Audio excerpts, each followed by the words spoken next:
That's amateur video coming out of Syria today, purported to show government airstrikes targeting the Syrian people.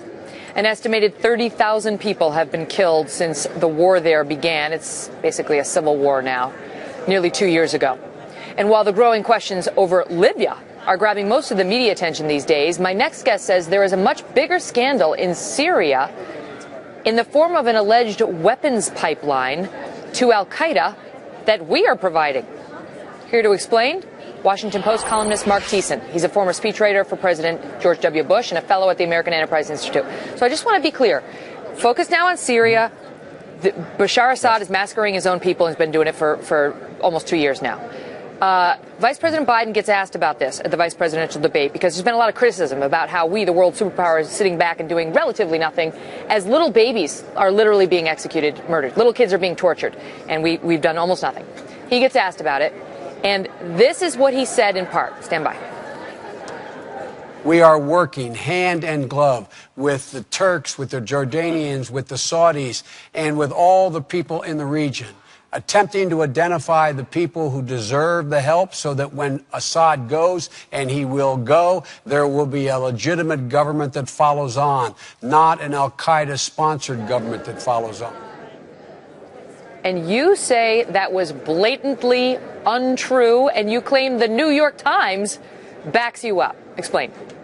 That's exactly right. What has happened is, as was revealed yesterday in the New York Times, is that the Obama administration has participated in the creation of an arms pipeline to Al-Qaeda in Syria. It's sort of they didn't call it this, but it's basically a fast and furious program that is running Saudi and Qatari weapons to our terrorist enemies in the Middle East. And Joe Biden lied about it in the debate. This is what the New York Times reported, quote, "Most of the arms shipped at the behest of Saudi Arabia and Qatar to supply Syrian rebel groups are going to hardline Islamic jihadists."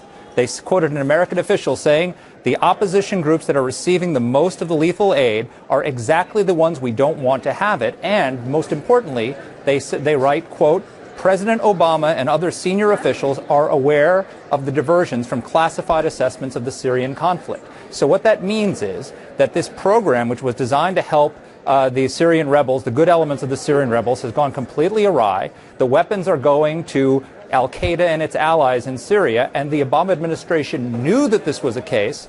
Joe Biden went out in the debate and said exactly the opposite, not just once, but twice during the vice presidential debate.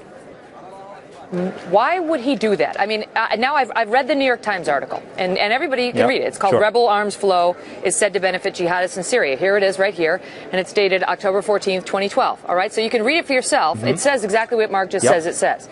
And it does seem to contradict Vice President Biden's claims that, quote, we're helping the people who deserve the help so that we'll have a legitimate government later after Assad is gone, not an al-Qaeda-sponsored one. And the New York Times is saying we're helping exactly the people we don't want to be helping over there.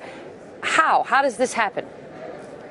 Well, because they don't want another scandal. Look, this lie that Joe Biden told makes Susan Rice's claims that the Benghazi attack was about a YouTube video pale by comparison. There is a fast and furious program in Syria that is arming Al-Qaeda with weapons that they may one day use against American troops. And so Joe Biden was questioned about Syria. He told an untruth about it. And then Paul Ryan actually challenged him on it, said that we've let Al-Qaeda get a foothold, and he doubled down. He said, no, we are working with the Saudis, and we are making sure that this stuff doesn't get to the wrong people, that it's going. Yeah. We have that soundbite. So Paul Ryan challenged him on it, and listen to what he said. And for months in making sure that help, humanitarian aid, as well as other aid and training is getting to those forces that we believe, the Turks believe, the Jordanians believe, the Saudis believe are the free forces inside of Syria. That is underway. The free forces inside of Syria.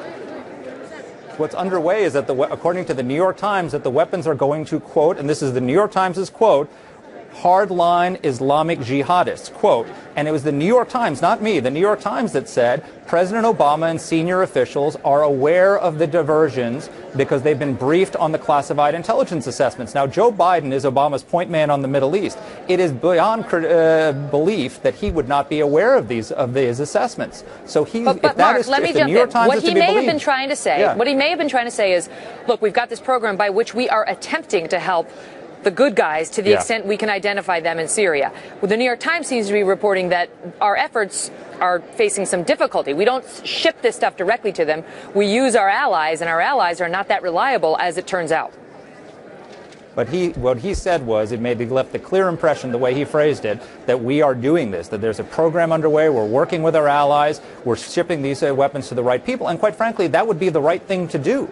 I mean, this is what we're seeing here is the consequence of leading behind, which most Americans consider following. Okay, that if we want to help, we have an interest in making sure that when Assad falls, that it's not an al-Qaeda government comes into power. But instead of doing it ourselves, instead of identifying the right people that share our values and going and making sure they're the ones who get the weapons, we've subcontracted our policy to countries like Saudi Arabia, who have a record of giving arms and support to Islamic radicals. And so this is a consequence of leading from behind. And they've just been caught in a major, major arms scandal. And Vice President Biden looked the American people in the eye on that television camera, not once, but twice, and said it wasn't happening. The New York Times says it is. Just so our viewers know, and the New York Times article points this out, Governor Romney gave a speech in which he also talked about providing some help to the folks that we believe are innocent in Syria. He stopped short of saying that we would do it directly, and his aides later said that he would instead rely on Arab allies to do it. That would leave us in the same predicament that we are now in, according to this article. So, using these allies who apparently cannot be relied upon. We will see if this comes up tonight. It's intricate. It's tough to understand. We'll see whether one of the questioners get to it, but Syria becoming more important. Mark, thank you. Thank you, Megan. Coming up next, a top